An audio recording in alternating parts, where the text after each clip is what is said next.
Beleza, pessoal? Vamos para mais um item, para mais um tópico da nossa disciplina. Sistemas de interpretação e integração das leis, principalmente das leis tributárias. Bom, primeiro sistema, então a questão é a seguinte: eu tenho uma lei tributária, eu tenho uma legislação do direito, eu tenho uma norma jurídica e eu preciso interpretar essa norma jurídica. Como eu dizia para vocês, nem sempre nós temos uma clareza ou uma possibilidade de determinar com maior facilidade o texto. E então nós temos que criar alguns mecanismos para poder interpretar e chegar a alguma conclusão, alguma decisão que o legislador quis estabelecer para a gente. Eu dizia para vocês em sala que uma regra como, por exemplo, é proibido entrar na igreja com chapéu, ela gera um campo de indeterminação. Por exemplo, o que é um chapéu? O que é uma igreja? Eu devo tirar o chapéu com a mão de esquerda, com a mão direita? Tenho que colocar debaixo do banco? Existe um campo de indeterminação, então nós precisamos buscar mecanismos que vão nortear a gente no processo interpretativo da lei.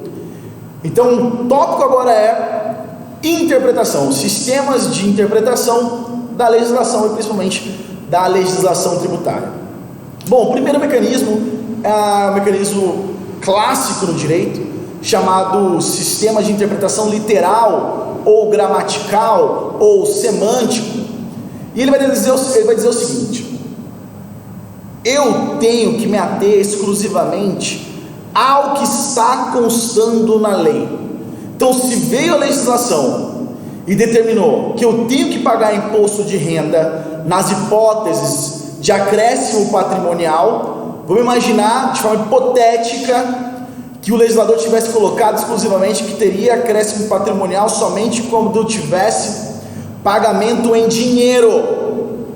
Então, eu exerço uma atividade laborativa, eu exerço alguma prestação de serviço, eu recebo uma contraprestação em dinheiro, vamos imaginar de forma hipotética.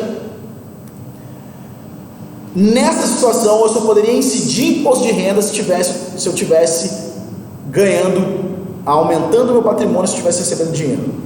Tiago, vamos imaginar nessa circunstância hipotética que eu tivesse aumentado o meu patrimônio, não porque eu recebi dinheiro pecuniário, valor pecuniário, mas porque o meu imóvel valorizou. Eu comprei uma casa por 300 mil reais, no momento que eu fui vender essa casa, ela estava custando 450 mil reais, portanto eu tive um acréscimo patrimonial de 150 mil.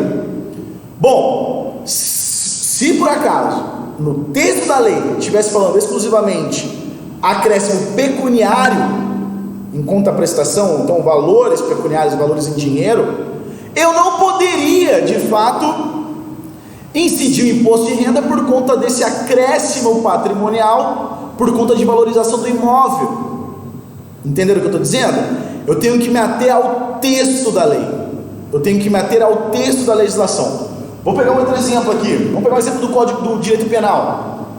O artigo 121 do Código Penal diz que há o crime de homicídio quando o indivíduo mata alguém. Então ele vai dizer: matar alguém, pena de 6 a 20 anos. Como que se dá a interpretação literal, a interpretação gramatical? Eu simplesmente me atenho ao texto da lei. Matar alguém é retirar a vida de outrem, implicar numa morte cerebral, que é a morte jurídica. A legislação brasileira reconhece como morte de fato quando o indivíduo tem a morte cerebral. E alguém, alguma pessoa que tem de fato vida. Então, nessas circunstâncias, matar alguém é ceifar a vida de outro. Tiago, e se alguém, eu não sei que a pessoa está morta, e eu vou lá, dou 5 disparos de armas de fogo, acreditando que ela está viva, para tirar a vida dela? Eu pratico crime de homicídio? Segundo a interpretação literal e também do Código do Sistema Penal, por outras circunstâncias, não há crime. Porque para matar alguém eu preciso presumir a vida. Então, se eu for fazer uma interpretação literal ou gramatical, não há possibilidade da aplicação do crime de homicídio se alguém já está morto. Eu preciso matar de fato, ceifar a vida. Compreenderam isso aqui? Então, matar alguém, segundo a interpretação literal, implica a interpretação restrita a esses dispositivos. Ficou claro, pessoal? Então, o primeiro dispositivo o primeiro sistema é a interpretação literal ou interpretação gramatical ou semântica. A segunda possibilidade é a chamada interpretação histórica. Aqui já não tenho mais os limites estabelecidos pelo próprio texto, pela própria linguagem escrita. Na verdade, na interpretação histórica, eu vou buscar os fundamentos históricos que implicaram na criação da legislação. Então eu tenho que verificar por que aquela legislação foi criada e como que eu de fato posso interpretar o texto da lei. Vou utilizar o mesmo caso aqui para vocês em relação ao crime de adultério. Quando veio a legislação e revogou o crime de adultério, havia um contexto histórico para determinar isso. Nós de fato no mundo, e o Brasil isso já veio de forma mais tardia, estabelecia uma relação de secularização do Estado, ou seja, o Estado não pode ser governado a partir de premissas religiosas. Não há uma confusão entre Estado e governo. Bom, se regras religiosas implicam, na verdade, algum tipo de comportamento, como por exemplo, respeitar os pais, não cobiçar a mulher do próximo, respeitar o patrimônio alheio, que inclusive vai ter alguma confusão em alguma medida com regras jurídicas, se compreendeu que não deveria de fato haver a punição de um pecado, que é a manutenção de relações extraconjugais. Vejam, tudo isso que eu falei para vocês até agora são elementos históricos que implicam a possibilidade de eu interpretar a lei que revogou o crime de adultério. Então, quando eu falo de interpretação histórica, eu tenho que pensar então quais são os elementos históricos, culturais de uma determinada sociedade e que me permite então interpretar o texto da lei. Beleza? É mais um recurso. Então, como que vem o CTN para regulamentar a questão da interpretação? O Código Tributário Nacional ele vem e de fato estabelece alguns critérios, e na verdade faz alguma certa confusão entre critérios de interpretação e critérios de integração do direito. E a primeira coisa que eu tenho que estabelecer para vocês é que o artigo 108, então, como está aí no nosso vídeo, ele vai dizer que na ausência de disposição expressa, portanto não tendo lei tratando do assunto, a autoridade competente para aplicar a legislação tributária, então quem vai aplicar a lei tributária, vai se utilizar das seguintes formas de interpretação e de integração. Já digo para vocês que o primeiro elemento é a chamada analogia, e a analogia não é um critério de interpretação, mas um critério de integração, e já explico por quê. Pessoal, a analogia ela pode ser utilizada, ela é utilizada quando eu não tenho legislação. Então eu vou colocar um caso simples e aí explico para vocês como que ela vai funcionar no direito tributário. Então veja a seguinte situação: eu tenho uma lei A dizendo que é proibido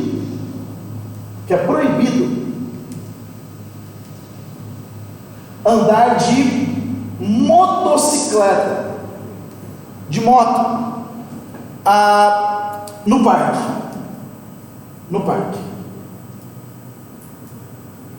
Pergunto a vocês: e andar de bicicleta? A lei ela expressa e determinar a proibição de moto, mas e de bicicleta? E de patins? E de quadriciclo? Será que eu posso? A utilização da analogia é utilizar uma legislação que regulamenta uma matéria e estender essa mesma aplicação para outras circunstâncias que sejam similares e semelhantes. Então, qual é o objetivo aqui de proibir a utilização da moto? É preservar a segurança, a saúde e a integridade física das pessoas que circulam ali na praça. Logo, se motocicleta gera insegurança, por analogia, eu também posso utilizar a mesma legislação para proibir a utilização de bicicletas, de patinetes porque isso também, em determinadas circunstâncias, pode gerar insegurança para as pessoas. Então eu utilizo de uma lei para circunstâncias onde ela silencia, para aplicá-la também em casos análogos, em casos semelhantes. Tá, e como que isso se aplica no direito tributário? Pessoal, no direito tributário eu não posso utilizar a analogia para prejudicar a parte. Eu só posso utilizar a analogia para beneficiar, o que nós chamamos de analogia in bonam partem, um bonam parte, ou analogia em sentido benéfico. Por exemplo, aqui, ó, nessa situação, é uma lei de cunho administrativo. Está proibindo, limitando direitos. Se eu estou proibindo direitos, eu não posso utilizar analogia. Eu não poderia estender isso aqui, vamos imaginar que não fosse moto, mas que estaria estabelecendo então algum tributo. Eu não poderia, em circunstâncias similares, utilizar a mesma legislação, porque eu estou gerando prejuízos à parte. Eu só posso utilizar da analogia para gerar benefício. Tranquilo?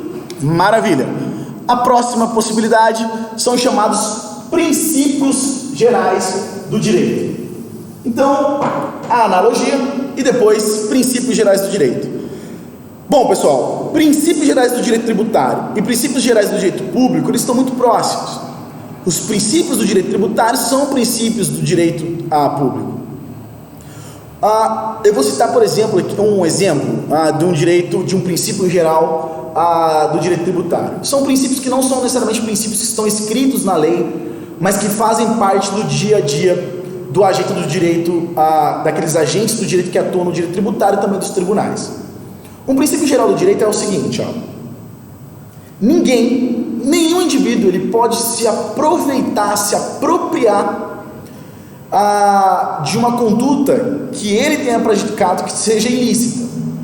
Então vamos imaginar a seguinte situação. Vamos imaginar que a legislação não fale nada a respeito da possibilidade de ganhar o benefício de pensão alimentícia, de pensão pós-morte, pensão morte, quando o herdeiro deu causa à morte.